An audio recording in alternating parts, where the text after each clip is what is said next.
Hello बच्चों, कैसे हैं आप लोग। बच्चों, पिछले वीडियो में हमने ट्रांसफार्मर का फेजर डायग्राम स्केच किया फॉर इंडक्टिव लोड। इस वीडियो में हमें फेजर डायग्राम ही स्केच करना है, बट इस बार जो लोड है वो कैपेसिटिव है। लोड का जो नेचर है बच्चों वो कैपेसिटिव है, या लोड का जो पावर फैक्टर है उसका नेचर लीडिंग है। ठीक है, तो आइए स्टार्ट करते हैं बच्चों। सबसे पहले तो वो सारी इक्वेशंस आप फिर से लिखेंगे प्रैक्टिस हो और आपको चीज़ें थोड़ी और क्लियर हो। और यहाँ देखिए हमने लिया है phi, this is the locus of E1 and E2। ठीक है, अब हमें लेना है या तो V2 को डायरेक्ट यहाँ ले लो, ठीक, या फिर पहले I2 को ढूंढो और फिर V2 को ढूंढ लो। तो चलिए आइए देखते हैं। हमने जो लोड बच्चों कनेक्ट किया है इस बार कैपेसिटिव लोड कनेक्ट किया है, ये देखिए। ठीक है, तो जरा इस पूरे सर्किट को देखिए। तो नेचर ऑफ लोड क्या है, कैपेसिटिव है और ये इंडक्टिव है। तो यहाँ पे कैपेसिटिव नेचर डोमिनेटिंग है, बात समझ रहे हैं ना। और ये पूरा क्या है, ये तो इंडक्टिव नेचर का है और ये कैपेसिटिव है, बट कैपेसिटिव नेचर क्या है, डोमिनेटिंग है। तो ओवरऑल जो सर्किट होगा वो किस नेचर का होगा, कैपेसिटिव नेचर का होगा। जब ओवरऑल सर्किट बच्चों कैपेसिटिव नेचर का होगा तो जाहिर सी बात है कि इस सर्किट का करंट इस सर्किट के अप्लाइड वोल्टेज से क्या होगा, लीड करेगा।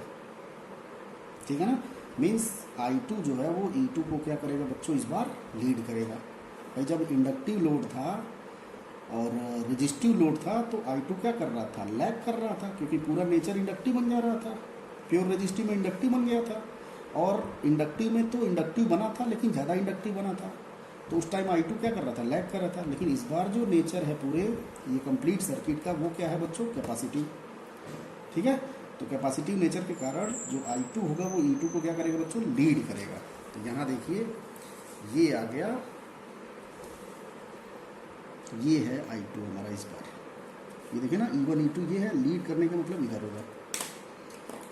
तो ये बच्चों हमने बना दिया I2 को। ठीक, दिस इज I2। अब देखिए तो जो लोड है वो क्या है, कैपेसिटिव नेचर है और कैपेसिटिव नेचर में लोड का वोल्टेज क्या होगा, लैग करेगा लोड के करंट से। तो लोड का वोल्टेज कितना है, V2 है और करंट कितना है, I2। तो V2 क्या करेगा, I2 को लैग करेगा।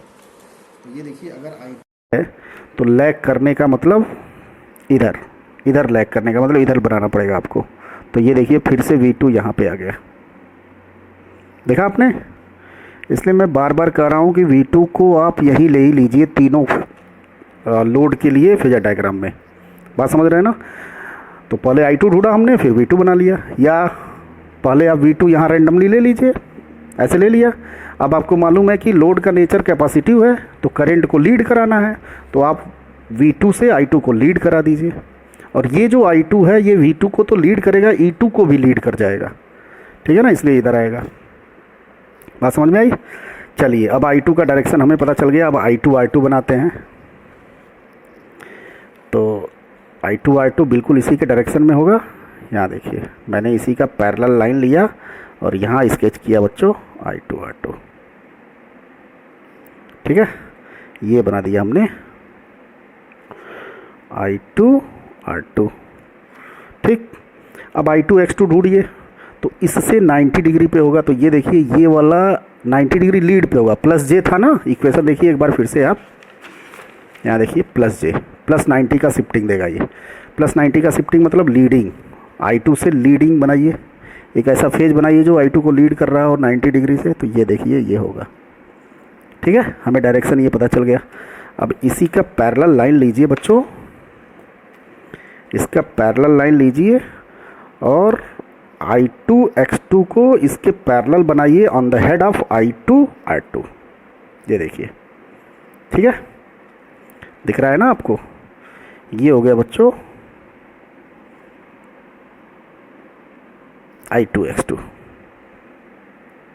ठीक है, यहाँ देखिए ये 90 डिग्री, ये I2X2। और ये जो रिजल्टेंट देगा बच्चों वो क्या दे देगा, E2 दे देगा। This is E2। ठीक है, चीज़ वही है, बस इस बार करंट का जो फेज है वो थोड़ा अलग है। चलिए ये तो सेकेंडरी का हो गया। अब आते हैं प्राइमरी की।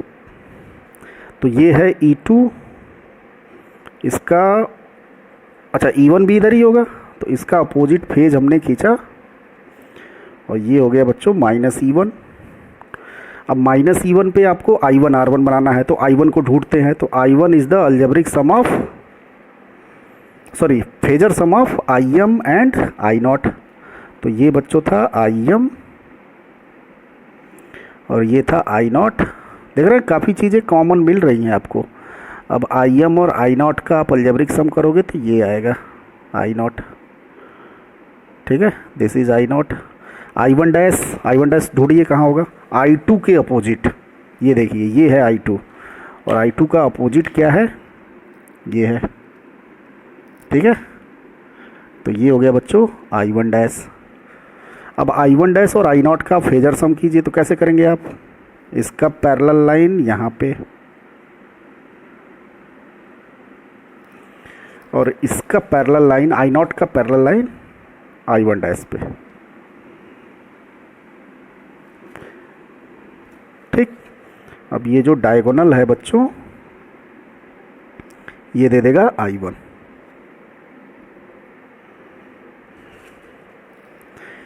ये क्या देगा, I1 देगा। बात समझ रहे हैं आप। चलिए अब आपको I1 पता चल गया। अब इसी के पैरेलल में आपको स्केच करना है I1 R1 on the head of E1। तो ये देखिए मैंने पैरेलल लाइन लिया और यहाँ स्केच किया बच्चों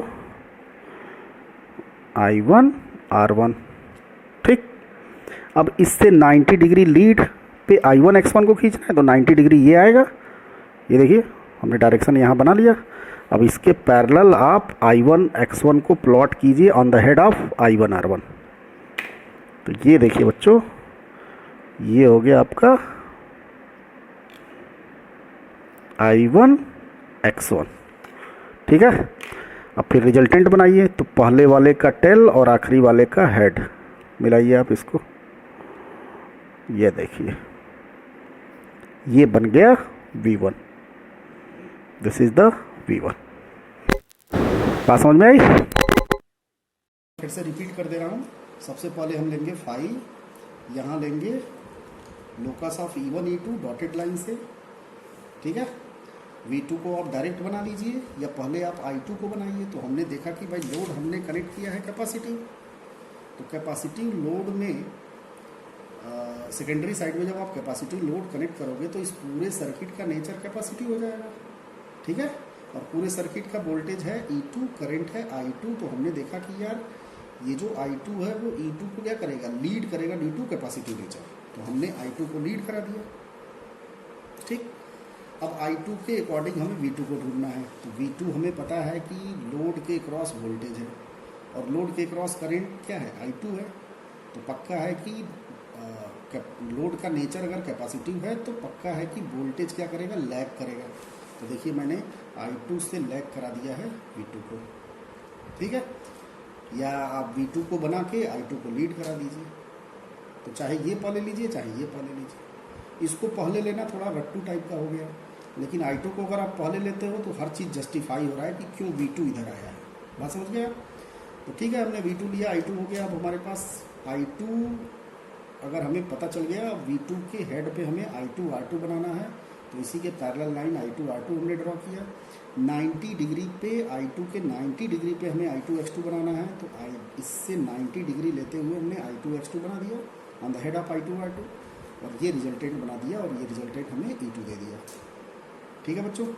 अब बनाना है हमें प्राइमरी साइड का। तो प्राइमरी साइड का बनाने के लिए सबसे पहले तो -E1, तो ये है E1, इसका अपोजिट -E1, ठीक है। उसके बाद I1 चाहिए, तो I1 के लिए I0 और I1 डैश चाहिए। तो I0 इधर ही आता है कहीं, IM और IW का फेजर सम, ठीक। I1 डैश किधर आता है, I2 का अपोजिट आता है। तो I2 का अपोजिट मैंने स्केच कर दिया I1 डैश। अब I1 डैश और I0 का हमें रिजल्टेंट निकालना है।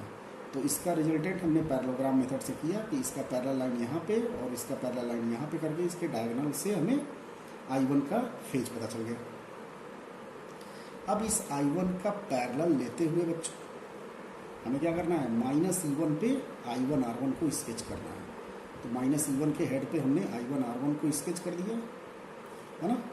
अब I1R1 से 90 डिग्री पे I1X1 को स्केच करना है। तो 90 डिग्री के लिए हमें क्या करना पड़ेगा, I1 से आप 90 डिग्री का लीडिंग लीजिए यहाँ पे, ठीक है।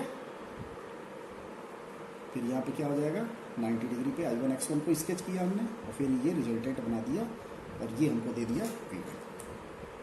बात समझ में आई बच्चों। तो आई होप दैट आपको ये कैपेसिटिव नेचर का फेजर डायग्राम आपको समझ में आ गया होगा। और अगर शुरू का क्लियर है, रजिस्टिव लोड वाला वीडियो अगर क्लियर है तो आपको बाकी दोनों में कोई दिक्कत नहीं होगी। और ये पिछली बार आया था ये क्वेश्चन, तीनों डायग्राम स्केच करने के लिए। तो आई होप दैट बच्चों आपको अच्छे समझ में आ गया होगा। एक दो बार आप बिना देखे आप खुद से प्रैक्टिस करके बनाइएगा, फिर मैच कराइएगा आप इससे, और नोट्स आप अपने शब्दों में ज़रूर बनाएंगे, ठीक। तो बहुत बहुत धन्यवाद आपका, थैंक यू वेरी मच।